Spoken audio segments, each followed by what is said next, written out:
Welcome to Left Reckoning. I am your host, Matt Leckalung, as always, with David Griscom. And joining us today is Andrew Hartman. He's a professor of history at Illinois State University and author of A History of the Culture Wars, or A War for the Soul of America, A History of the Culture Wars. Andrew Hartman, welcome to the show. Thanks, Matt. And thanks, David, for having me on. And sorry to cut you off there, but I was excited because you also have another book coming out that just tease our viewers with that one, because we're going to have you back on for that, I'm sure. Yeah, so I'm in the final throes of trying to finish it, hopefully by the end of 2021. It's titled Karl Marx in America. It's a history of how Americans have thought about Karl Marx from 1848 to the present. That's awesome. I love that. So today we are going to zoom a little bit ahead into the future, about 100 years or so, and talk about the concept of culture war. That's something we've talked quite a lot about, actually, on Left Reckoning. We had Matt Karp on to talk about Gilded Age culture war. But how do you define it, and then introduce us to the normative 50s and the universal fracture of the 60s? So the culture wars, the term actually didn't start being used until the late 80s or early 90s.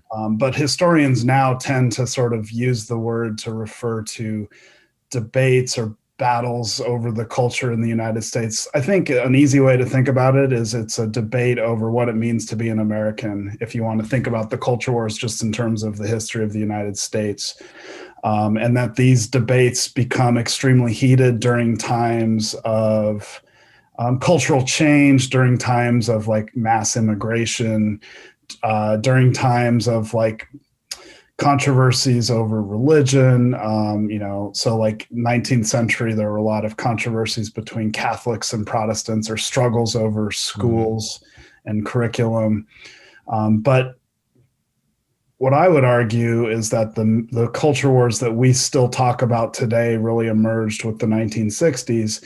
And that was because a number of movements, which we could think about as like cultural liberation movements, all under the rubric of the New Left, emerged in the 1960s to challenge what I call normative America. And this was the culture of the 1950s. And obviously, when I speak about this normative America, not everyone lived according to these rather stringent norms, but that was the sort of aspiration of most Americans, or at least that was the sort of elite cultural norms. And that was more than before or since the 1950s. For example, people were expected to get married in a heterosexual marriage. People were expected to have kids and did like never before in US history. People were expected not to get divorced. People were expected to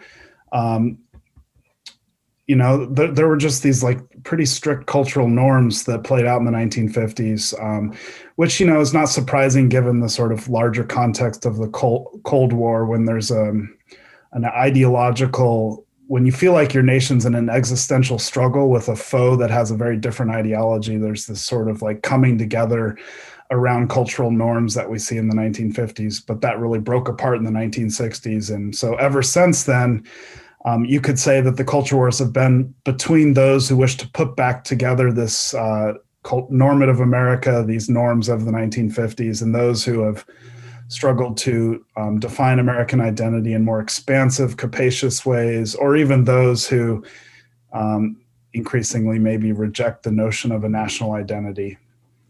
Yeah, I think you're right that the 50s, there was almost a sense of the anxiety of what was coming led to the sort of how normative it was, basically. Yeah, I mean, so like a lot of what we see breaking out in the 1960s had long been in the works, and they're really just sort of the forces of modernity, the forces that like a culture of capitalism unleashed.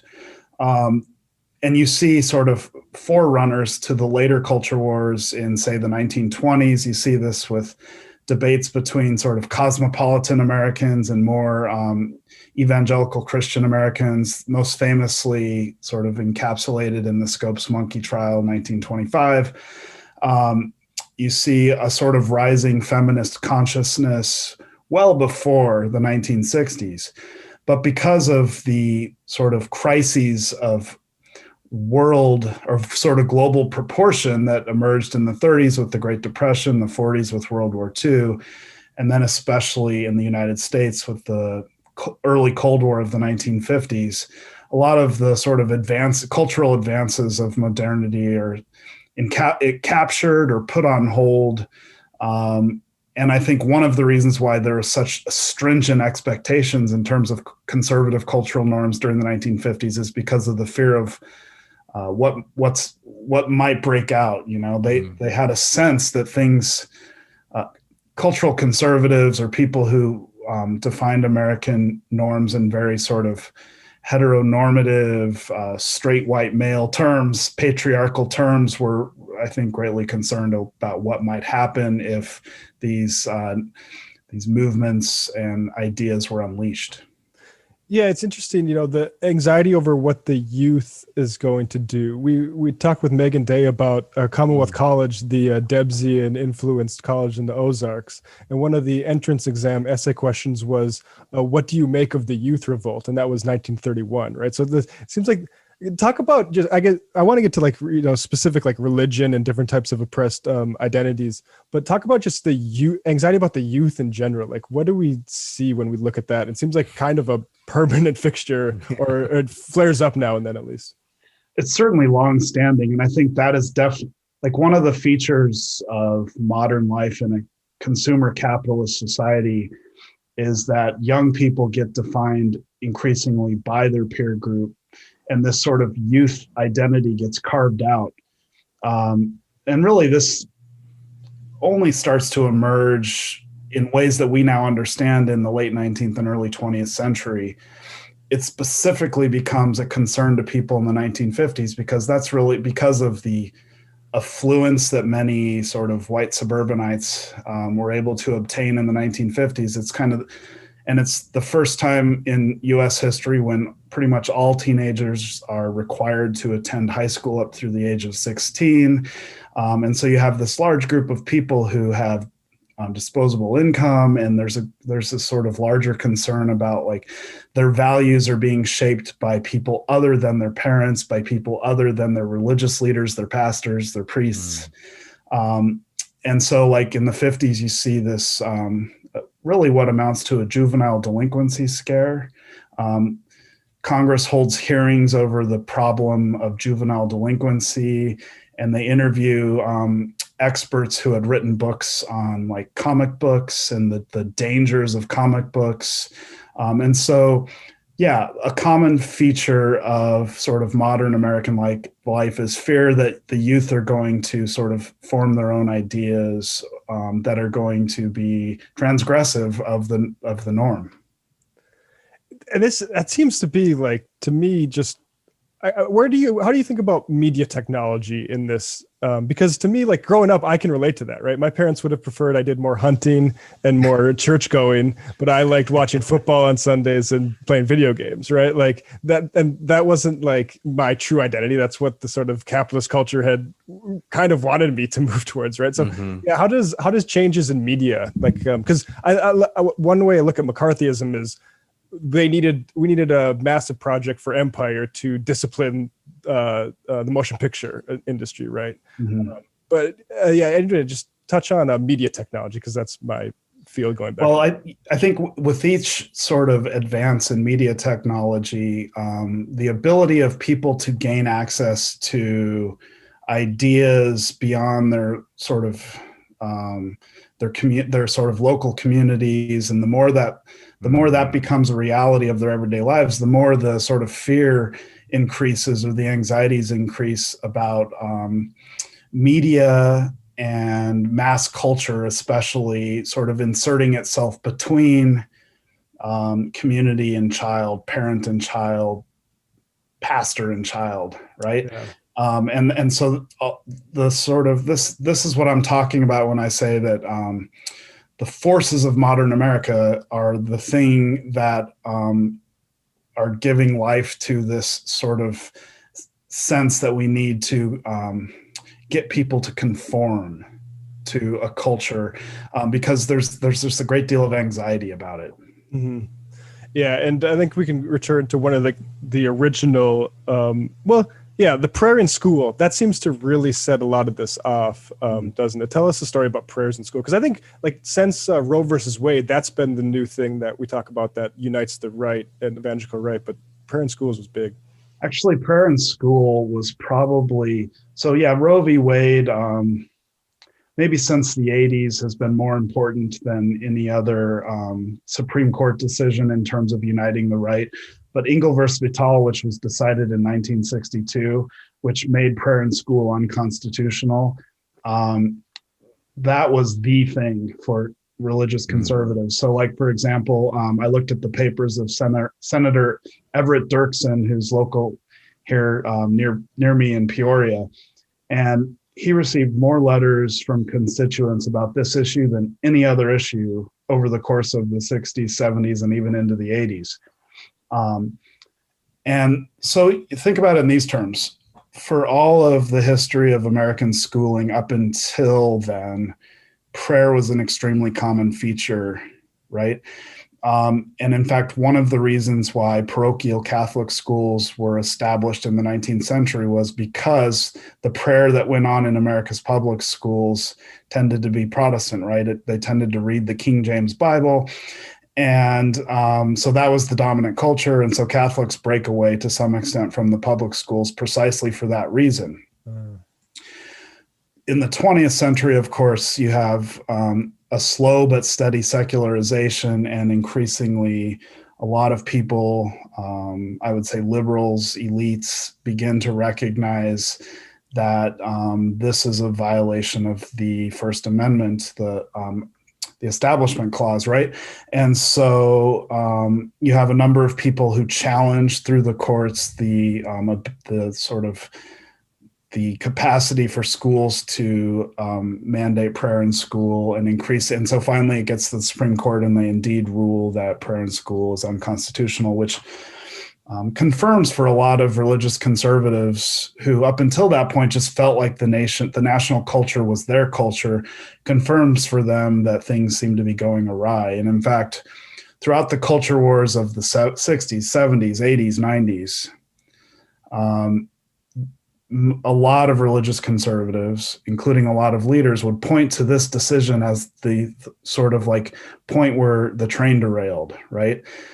The reason why we have so much premarital sex, teenage pregnancy, drug use, crime, violence, etc., was because children were no longer sort of praying together in school communally. Our religious moorings had been lost. So that was like both a huge issue in terms of the actual and very real secularization in American culture that the legal system finally sort of caught up to and recognized, but also the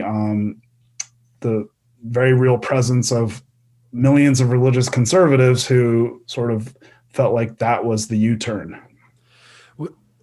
Just so it's clear in my head, I can see how this is like a big glue for the conservative movement at this time.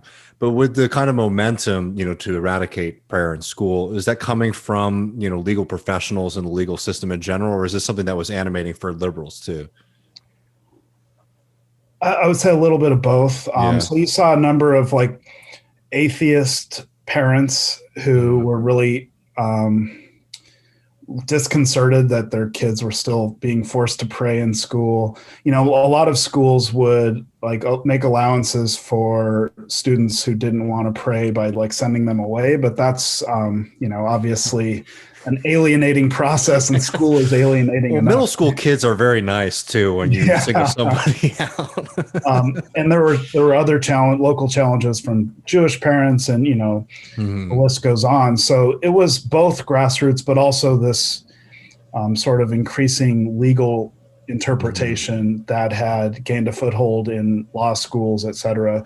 And that has a lot to do with the, I don't want to get too much in the technical weeds here, but the incorporation of the Bill of Rights, which finally didn't really happen until the 20th century. For much of American history until the early to mid 20th century, the Bill of Rights wasn't applied at the state level. It's the reason why many states still, you can't buy booze on Sundays because of these blue laws, which are really sort of a vestige of a time when states themselves really could sort of establish a religion through the legal system. And all of that really began to change in the 20th century alongside secularization. So it's both top down and bottom up, I would say. Schools are a very significant site of conflict, it appears here. Can you talk about, you have the section on the development or demand for Black and Chicano studies. Tell the story about that, like new inclusion of people in college leads to this. Yeah, schools, I keep coming back to this in all of my research. Schools are so central to American society, and I am of the firm belief that not enough historians pay attention to the history of schooling. And in fact, like my first book was a history of how the Cold War reshaped education in the United States, and especially how we thought about the process of education. And so one of the things that many of the activists in the 1960s focused on, like Black power activists, Chicano power activists, feminists, is that they focused on the curriculum in particular at the university level. And so they would have protests that like shut down whole campuses, including like, for example, San Francisco State University and several others. And these protests were like extremely heated. Students were getting arrested or beaten by campus police. Governors like Reagan were sort of coming in to crush these things. And what they wanted more than anything else were like Black studies or Chicano studies or ethnic studies. They wanted a place on campus where they could go and where their experiences would be valued, right? And just like, it's just hugely important. They felt like they weren't represented at the school, and so you see these conflicts pop up all over the country in the 1960s as schools are increasingly sort of responding to pressures for affirmative action, and a number of Black and brown students are coming to campus for the first time to predominantly historically white colleges like the University of Illinois, and there's a lot of conflict. And one of the ways in which universities decide that they can sort of get over this conflict is to establish these like Black studies programs or ethnic studies programs. They emerged as a sort of great compromise in these battles. You include a quote from Todd Gitlin that rather than transform the American political system, the left marched on the English department while the right took on the White House. Can you comment on that a little bit? Because I think there's a certain sense where we're trying to get serious about power now as a left. Just talk about that lesson. Yeah, Gitlin was too glib there, right, as is his wont. But there's a degree of truth. And so I think that like one of the things that activists, especially in the late 60s, ran up against was this normative culture. And so it really did feel repressive to them. And I think there was a sense of liberation in the sense that they could achieve like academic departments. They could achieve like, they could go to college and like, the world wouldn't be just refracted through dead European men. Like that was really important and liberating to many people. But obviously there are limitations there, as we know, because at the same time when it seemed like the left had really captured a lot of the cultural institutions to some degree, I think that's overstated, but to some degree, the right had indeed dominated the political system. And so like at the height of the culture wars, Reagan was the president. The Republican parties are controlling a lot, and the economy is being completely sort of neoliberalized. And that's like one of the tensions of like recent American history is as the culture indeed sort of moved left, if you want to say left, or liberalized, became more multicultural, more secular. The political economy, and I don't have to tell you guys this, went in the opposite direction. And so I think any historian of modern America has to sort of untangle this, right? Disentangle this. What's the relationship between a sort of cultural liberalization and economic and political neoliberalism, economic neoliberalism, political conservatism. And it's been a tough thing. And so you've seen a lot of people who are deeply, deeply critical of identity politics from the left. And I get that. And I, in many ways, support that, and they see it as deeply intertwined with neoliberalism. And I understand that as well. But I think the activists in the 1960s really sort of were onto something. It's just there were limits to what they could achieve. Right. And it's also like it's not as if like the left is the only group playing in the culture wars. Obviously, it's like the right is like they're spending a lot of their time in power and in politics waging these fights too. It's not like, oh, you're wasting all your time doing the culture war and then you can't do politics, because the right was very good at doing both effectively, right? Absolutely. In fact, like, Pat Buchanan famously said, culture is the Ho Chi Minh Trail to power. And, to a degree, he's on to something, right? There was a reason why conservatives really sort of in response to the New Deal and in response to what seemed to be the left or liberals taking over all these cultural institutions, especially schools, conservatives began concerted efforts to like take over school boards all over the country at the local level. And that power sort of meant trickled up, so to speak, and was highly effective in allowing them eventually to gain control of like 2/3 of the state governments at the both legislative and gubernatorial level, right? So it's one of the reasons why we're in the mess we're in right now in terms of gerrymandering. So yeah, there's something to that, right? Yeah, it seems like the question of does engaging in culture war work is a lot easier to ask from the right side. Like it works for them. Like to what I mean, I guess I don't want to skip too far ahead, but right now we have this sort of infrastructure bills being talked about, and all the right's doing is talking about CRT. And that seems like comparing it to Obama, which is one living memory for me, is they were actually focused on Obamacare. Actually, like they could develop a freak out, and it was at a policy. Like what maybe give us a little history of critical race theory, and then give us your sense of what's going on now. I know I'm skipping ahead, but it just seemed that's all right. Well, critical race theory emerged. When I think of some of its foundational thinkers, like take, for example, Derek Bell, he was a law professor, black law professor. And kind of his main idea, and he's writing this while he's a professor at Harvard and really the only black professor in the Harvard Law School. And so he's writing it in the context of him feeling like he's a token, appropriately so.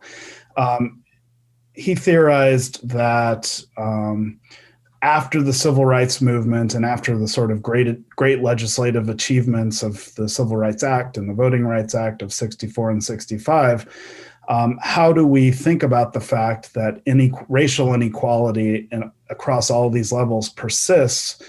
And his main way of thinking about it is that there's a sort of like built-in institutional racism in nominally liberal or colorblind institutions in particular. And he focused mostly on the justice system, but you could apply this to like the educational system or really any system across American history or institution that on the face of it is meritocratic, right? Or based in colorblind or universal values.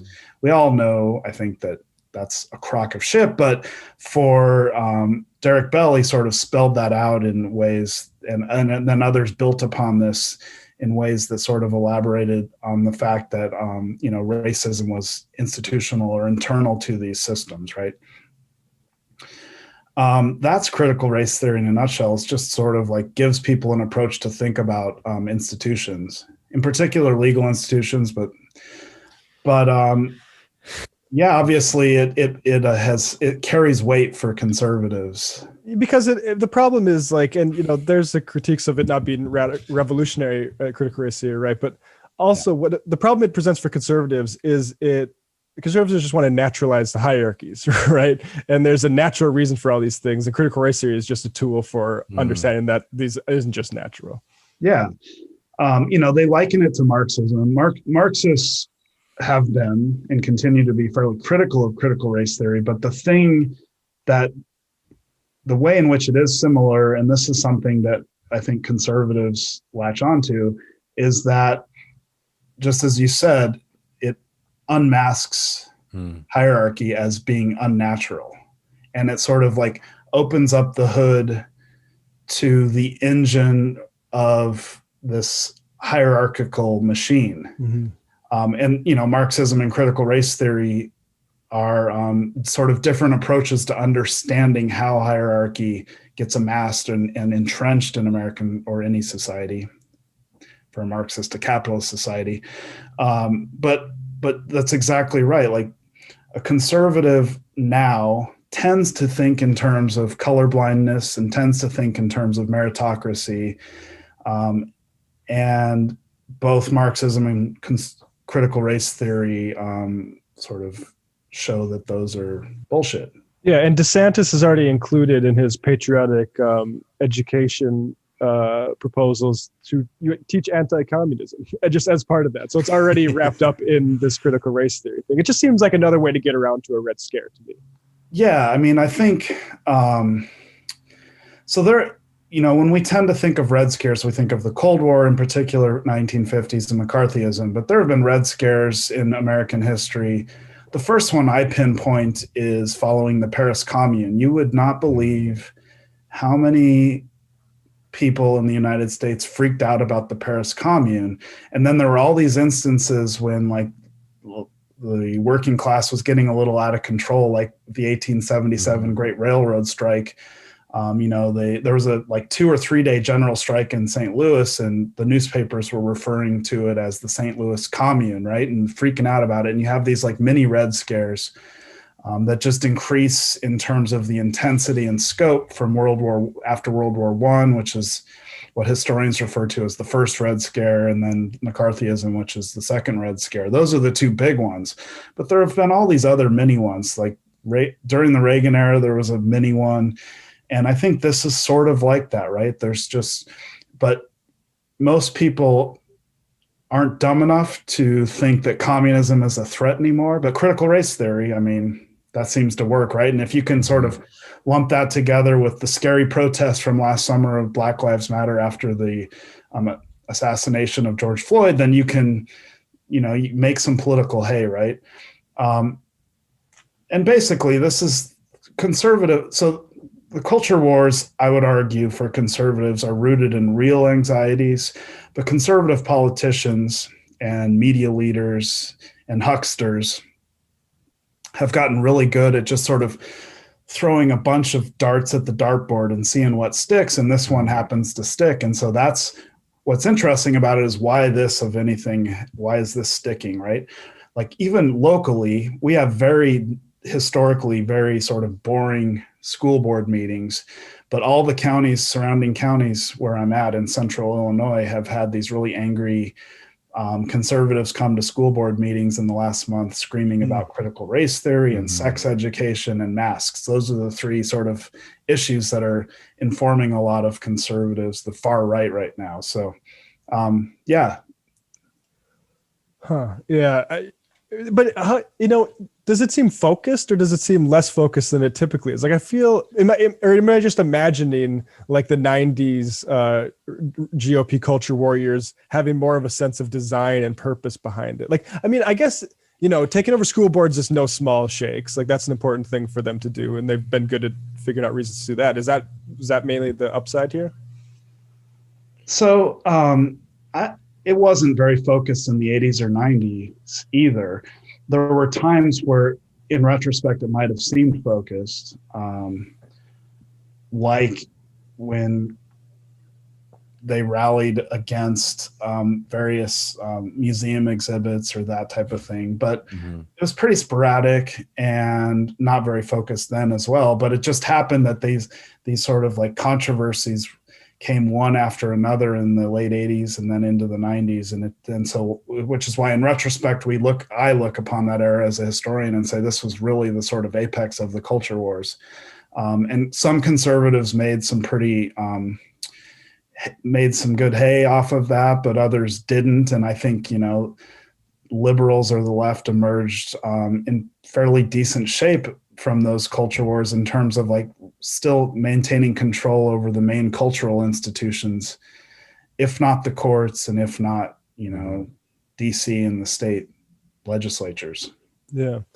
I want to end on the discussion of the Enola Gay that you have. And like part of me, it seems like the part of the raw material for conservatives, for any reactionary, not even just conservatives, but like that history comes and gets reflected to you through media, and it's troubling. And the staging of the Enola Gay, tell us about that and the sensitivities there. And like I personally learned about the Enola Gay through the orchestral maneuvers in the dark song. But yeah, let us know about the time they tried to stage the plane for a museum. So yeah, the Enola Gay, of course, everyone knows, is the B-29 that dropped the atomic bomb on Hiroshima. The Smithsonian had control of it since like the early 1950s, but had never done anything with it because it was so controversial, even as early as the 1950s. Like many Americans were very unsettled by the fact that we were the only ones to ever use atomic weaponry, right? And the Smithsonian was aware of that. So fast forward to the late 1980s, and many of the people in the Smithsonian, had come through the university system and sort of had a liberationist sensibility to some degree, or at least they thought that museum exhibits were intended to get Americans to think critically about their past and present and future, right?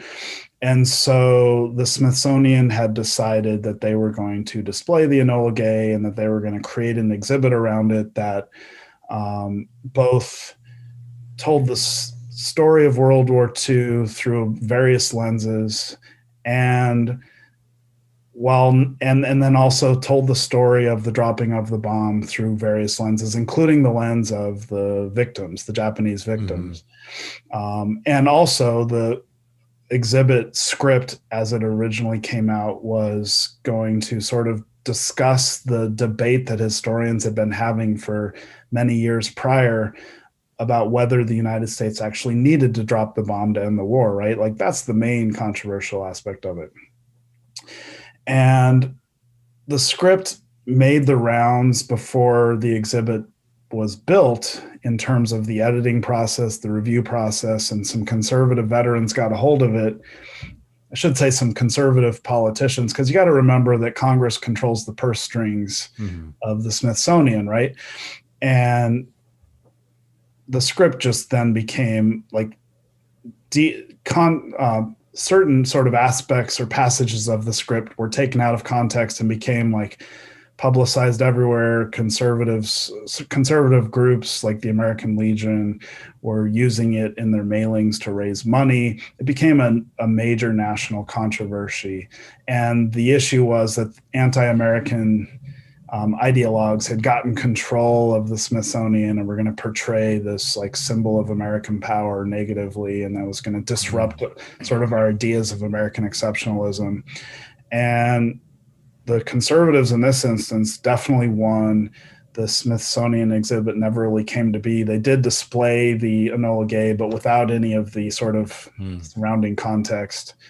The script as originally planned was then displayed at American University, but not many people are seeing that as compared to the Air and Space Museum.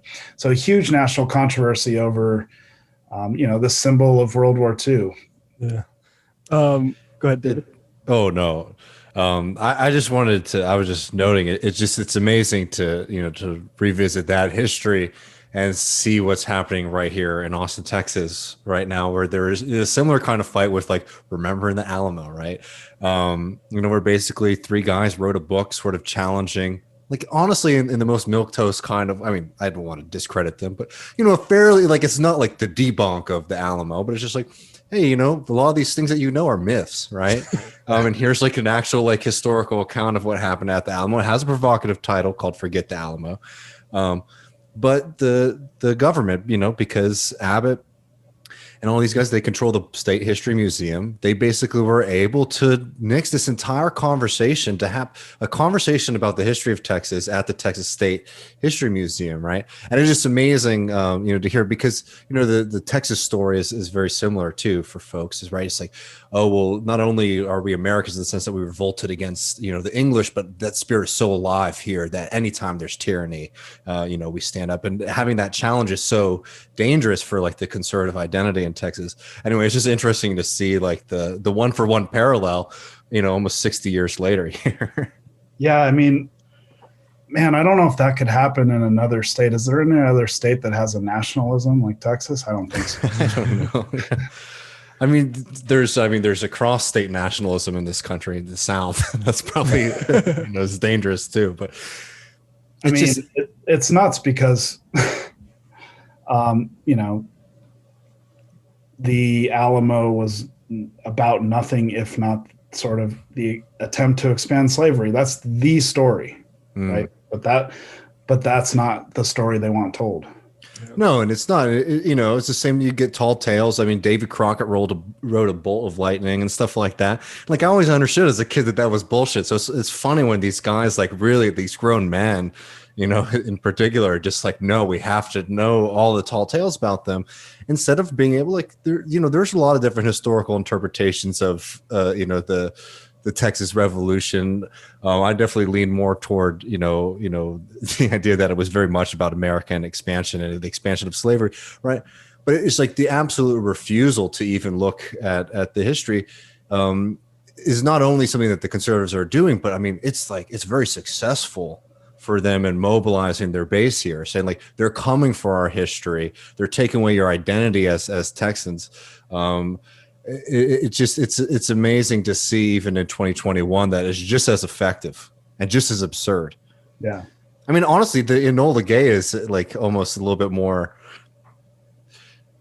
This example, I think the Alamo example is even more absurd, because it's just complete refusal to look at any of the history there. While the Enola Gay is like, how do we want to frame it, right? Yeah. I mean, I'm coming to like a conclusion that, like, we see this very easily when you look at right-wing propagandists, and how they would rather do culture war than like actual war on the merits of what they're defending. Because you notice it, like, when the Trump tax cuts were going through, that's not great content for like Steven Crowder, Ben Shapiro. They'd much rather talk about Jesse Smollett or some other like bullshit, a celebrity saying something woke or racist that they can either attack or defend. And I mean, I think of, how do you, like, as far as lessons for the left, I think of just like, attention, right? Like, this is about attention. Like, I think, like, occasionally if we participate in any of these cultural topics, it is to draw people to what's real. But I think you kind of just like, would you say you mainly just left just has to avoid a lot of these topics, or at least like poo-poo them and then move on as quickly as possible to what matters? I think so. I think, well, you have to poo-poo the framing that the right has. Right. For sure. And I think that there's like tons and tons of merit of reframing it in ways that are sort of anti-elitist, reframing it in ways that sort of draw more and more people in, reframing it in, I guess, materialist ways, reframing it. So, I mean, honestly, we just need more and more political leaders like Bernie Sanders, who does not let himself get caught up in these controversies and constantly just brings the issue back to things that would benefit the majority. And there are certainly a lot of, academics, cultural liberals, people in Hollywood who sneer at a huge swaths of the country. I live in part of the sort of flyover part of the country right now, and I think I have a pretty good understanding as to why so many of my neighbors voted for Trump. They didn't want his tax cuts. They don't even care that much about the border, but they liked somebody who seemed to be fighting back against all of these snobs who just sneered at their way of living, right? And a lot of this is rooted in some sort of misunderstandings and whatnot, but there's something real there that if we want to sort of if we want to win the country, if we want to win the majority, There's a way to talk to people that runs against the whole narrative of the culture war. So I think is important.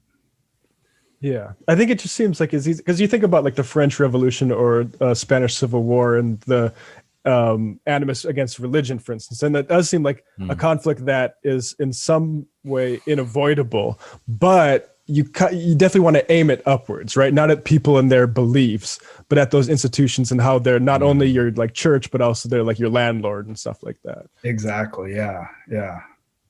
I mean, I think with the Christian right, it's sort of easy. Many of their leaders are just completely and utterly corrupt assholes. I think it's fine to attack them. And, when like, for example, gay rights activists did so in the 80s, especially around the issue of AIDS, I think that was highly effective and a worthwhile culture war, so to speak, to fight. Like not all culture wars are equal, I guess, I would say. Well, I think that that just about does it. Andrew, is there any final points you want to make for us? But this was a lot of fun. Thanks for having me on. And definitely I want to come back on and talk about Karl Marx at some point. We'd love to have that conversation. Yeah, as soon as you can send me a review copy of that, I will be paging through it. So Andrew Hartman, and the book is A War for the Soul of America, A History of the Culture Wars. Folks, check it out. Very good summary. Definitely makes me better at my jobs to have some of this history that I wasn't around for told out like that. So Andrew, thank you very much. Thank you guys both. Yeah, thank you.